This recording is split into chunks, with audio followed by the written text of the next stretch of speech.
Muri yeZimbabwe tinokuchingamidzai zvekare kune chimwe chirongwa pano paZim Facebook Secrets and Confessions. Tadzoka zvekare nemamwe mamessages. Rekezai tibva tapinda mumamessages edu atadzoka takakubatirai. Message yedu yekutanga yakamira sekudai so: hanzi makadi zvenyu mukoma, ndinokumbirawo kuti munge muchindiposterawo nyaya yangu makavikawo chitupa changu. Ndauyawo pano ndiine confession iyo yandiinayo. Ndikudawo kuti mhuri yeZimbabwe inge ichindibatsirawo. Handizivi kana variko vanokwanisa kundibetsera because ndiri kutsvaka basa, kunyange zvikanzi kuZimbabwe it is okay.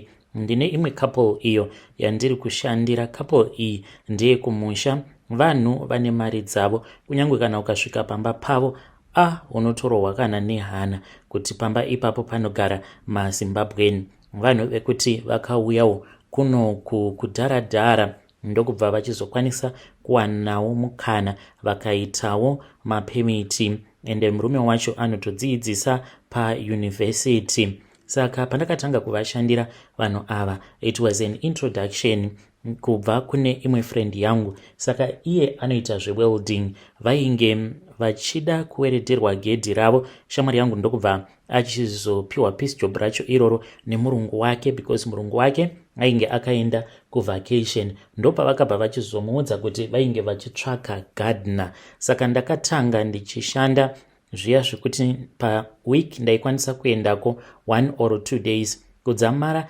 vazonditi vainge vachida kuti ndinge ndichizoita permanent. Saka pari zvino ndinoshanda as a permanent gardener wavo. Asi nyaya iripo mukoma ndeyekuti ndine mazuva awo andinofanira kuti ndinge ndichipinda muceiling.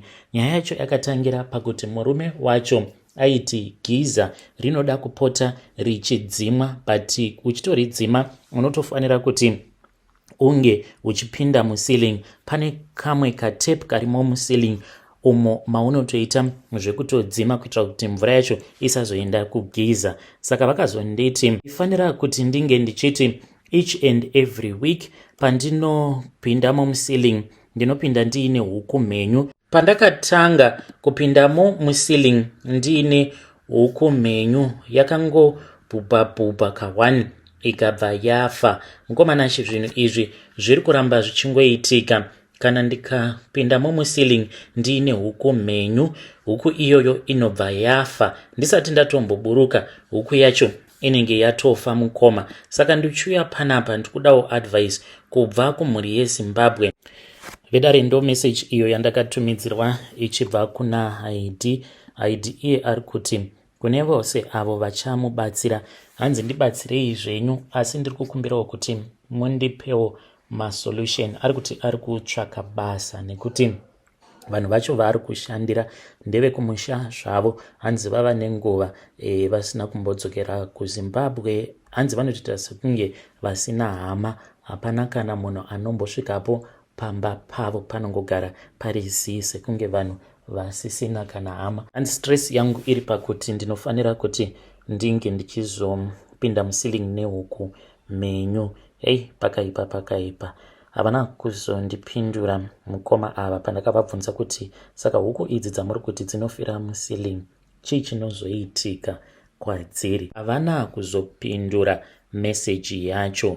Ngatizamei kuti tinge tichitaura navo mucomment section. Zvakangooma hazvo vedu. Rekedzai tibva taenda panyaya yedu inotevera. Nyaya yedu inotevera yakamira sekudai so: hanzi makadi zvenyu mukoma, ndinokumbirawo kuti munge muchizondiposterawo nyaya yangu makaviga chitupa changu. Ndakati ndiri kugonawo ndichiexposa hure rainge richidanana nemurume wangu. Mukoma, ndakazvikanganisira, ndakazviparira. Vana vangu vose vakafa mukoma. Kuti ndinge ndichiita umwe mwana zvekare zviri kuramba. Ndiri kuedza kufamba. Ndakatomboenda kune vamwe doctor vakatondibvunza kuti kasi wakasungwa machubhu here? Doctor ivavo havana zvakawanda zvavakakwanisa kundiudza. Saka nemurume wangu itori hovhiyo, because iye anoti kusei doctor ivavo vakazobvunza mubvunzo wekuti kasi wakasunga machubs, apa tiri kuzama kuita mwana, iwewe oenda unosungwa machubs. Ndakatomuti naimi, ko mari yacho ndinoiwana kupi yekuti ndinge ndichienda kunosungwa matubes. Handitozvizivi kuti zvinombofambiswa sei, kuti unoitwa operation here handizivi. Mukomana ndakaroorwawo nemurume wangu ndokubva tachizouya kuno kuSouth Africa kwatiri. Takasangana kuHarare at a marketing workshop which was hosted by his auntie. Panguva yacho ndainge ndichiri kushandira imwe kambani yeumwe murungu uyo akazongobudawo muZimbabwe economy payakatanga kuparara.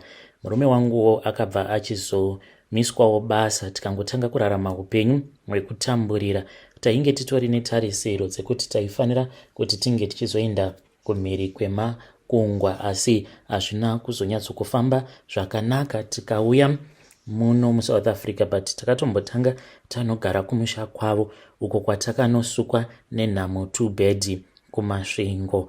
Saka nemukadzi uyo vachizotanga kudanana inhau yekuti vose vainge vachibva kumaraini kumwe chete ikoko. Saka vakangotanga vachingoita chiufriendship chavo chenhema-nhema kudzamara vava kuzotanga kurarana. Then takabva tachizouya kuno kuSouth Africa, but vainge vasati vatanga zvavo kufambidzana. Saka takazotanga kushanda mune imwe nzvimbo kumaprazi ekuElim, ndo kwazvakaitikira. Pari zvino ndichiri muLimpopo hangu nemurume wangu, but tava kushanda hedu pane rimwe prazi nemurume. Takatobvako kuElim tikatsvaka basa samwe kwekutoti vanhu havatozvizivi kuti ndo past yedu, ndo secret iyo yatiinayo. Saka ndiri kuona chipoko chake mukadzi uyu kana murume wangu. Ndakamuudza manje iye ari kuramba kusimudza musoro, because mukadzi wacho kana achitaura neni hambouye achiita zvekunetsana neni, anenge achitotaura neni mune zvakanaka. But dzimwe nguva manje ndinokwanisa kungomuona kana tiri palunch ndongokaruka ndatanga kutaura ndiri ndega, zvekuti pari zvino ndava kungogara ndakaisa mabluetooth earphone kuitira kuti vanhu vasazosuspecta kuti dzimwe nguva dzinotombopota dzichirasika, because kana uchitaura wega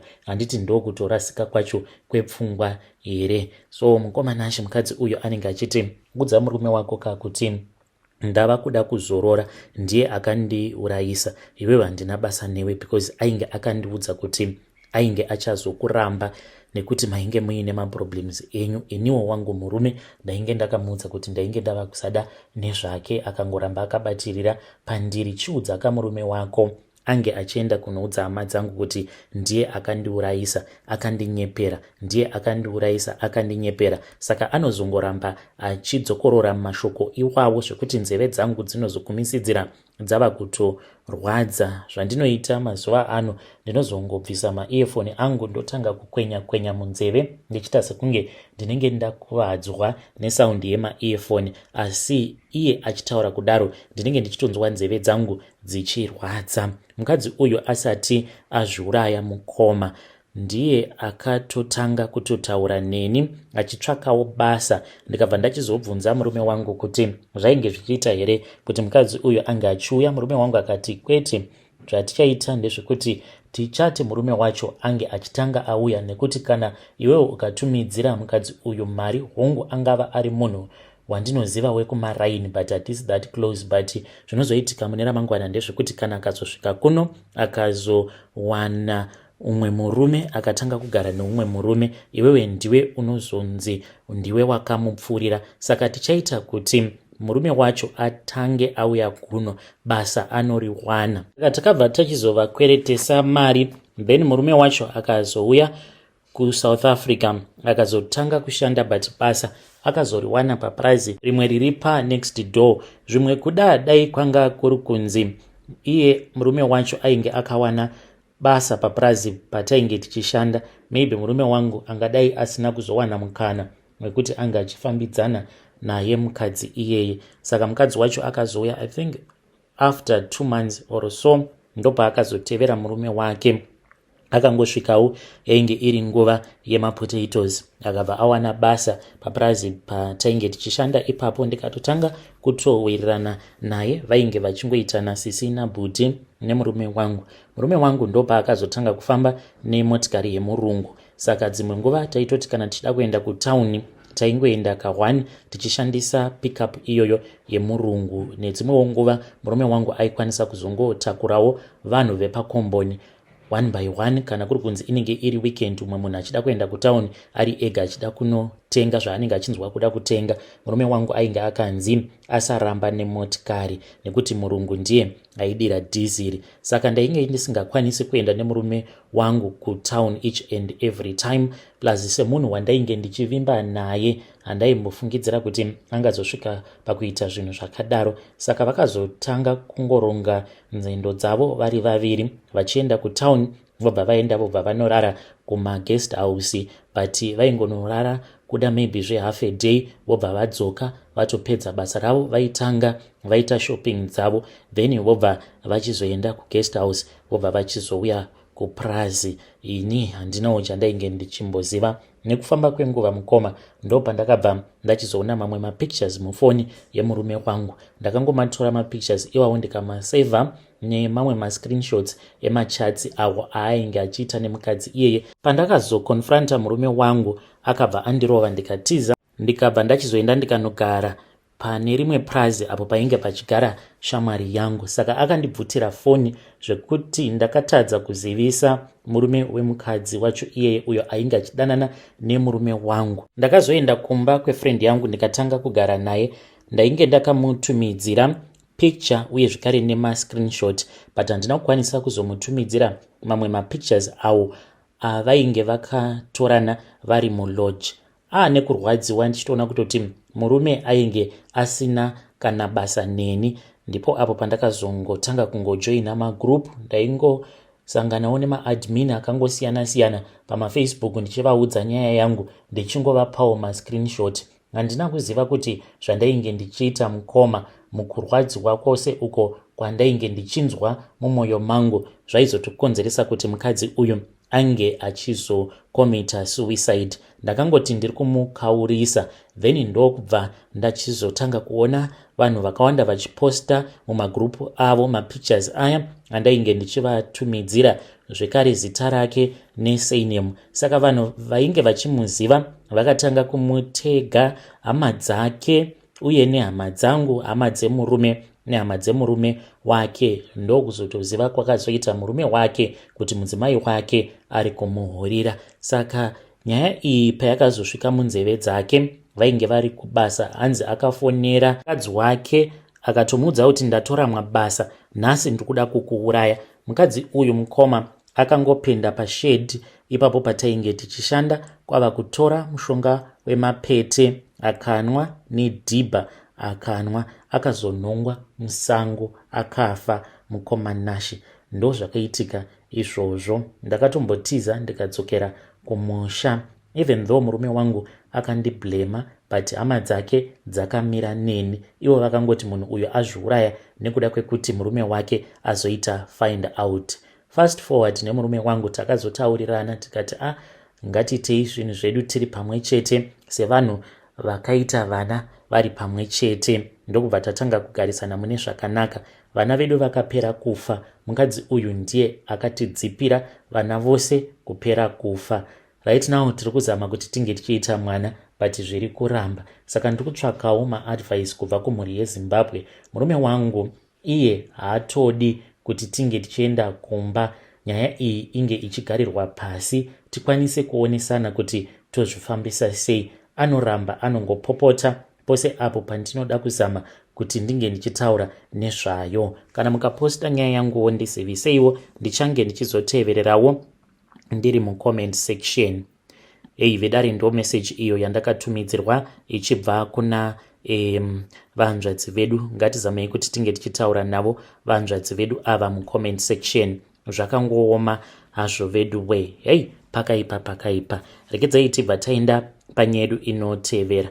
Nyedu inotevera yakamira sekudai so. Hanzi makadi zvenyu mukoma, ndinokumbirawo kuti munge muchindiposterawo nyaya yanguwo makavika chitupa changu. Ndauyawo pano ndiine confession yangu iyo yandinayo. Iniwo ndikuda kuti mhuri yeZimbabwe inge ichitondipawo maadvices, because ndiri munzira ndikuda kuenda kuMozambique. Ndine vamwe sekuru avo vandiri kutaura navo, zvimwe kuda kana zvikaita ndichazokupai mafone numbers avo mukoma, because friend yangu ndichitaura nemi kudai ava kutofamba neToyota Fortuner latest model yakanaka kwazvo, ndiyo yaari kufamba nayo. Saka ndanga ndafunga kuti ndinge ndichiendawo kuMozambique. Saka sekuru ava hanzi vanongokurombesa vokubvunza kuti unoda motikari yakaita sei. Havakurombese zviya zvekuti unoita mari kweupenyu hwako hwose. Vanongokurombesa zvekuti unge uchingowana mari nekukasika. Sefriend yangu iye akawana mari iyo yaakazoshandisa kutenga nayo Fortuner mukoma cash hard cash, ende hanzi kana wawana mari iyoyo, kana ukada kuishandisa zvimwe zvinhu zvisiri like kutenga motikari, mari yacho inotanga kungonyangarika one by one, ende haukwanise kuti unge uchizotenga zvimwe zvinhu zvisiri motikari. Saka akadzoka kuno anoti akangobata mari akatoenda pane imwe dealership makare muno muJoburg akatotenga Toyota Fortuner yake. Saka neniwo ndanga ndafunga kuti ndinge ndichiendawo kuMozambique kuti ndinge ndichienda kunoromba. Ndanga ndisati hangu ndava nedecision yekuti ndikuda motikari yakaita sei, but ndanga ndichimbofungidzira kuti zvimwe kuda kana ndikatenga iri Ford Raptor ameno kuti inoita mari, ndinoida motikari iyoyo. Kana ndikainzwa ndikaiona iri muroad ichidhuma, ndinoti hekani waro ndo motikari ka iyo kuda. Ndinotozviona ndirimo muFord Raptor ndichitoridza song iya yekuti aita chake ndihombarume yemuraiwo, aita chake ndihombarume. Ameno kuti ndichaita sei because license handina, ndichangoonawo yekutamba mushure mekunge ndaitenga mota iyoyo. Advise mukoma yandiri kuda, ndoenda here kuMozambique? Hazvina chirombe mukati here kuti unongonzi warombera motikari? Ndo mubvunzo mukuru wandakabvunza friend yangu. Akangoti iwe chingotenda Mwari kuti ndakupawo mukana kubva riniko uchingotsvaka munhu anokurombesa. Tariraone kuti ndakaenda ndikadzoka ende ndikatotenga motikari, now ndava kupawo mukana wekuti unge uchienda kuMozambique, asi wava kudhauta futi. Saka uri kuda chii? Hey, vedare ndo message iyo yandakatumidzirwa ichibva kuna mukoma vedu avo. Hanzi kunyangwe zvikazonzi apaka Ford Raptor yake pamberi pemukuku wake handina basa nazvo, ndafunga hangu kurombera motikari. Is it a wise decision kunzi warombera motikari? Ngatitaurei navo mucomment section. Ngatisanganei zvekare mune zvimwe zvirongwa zvinotevera.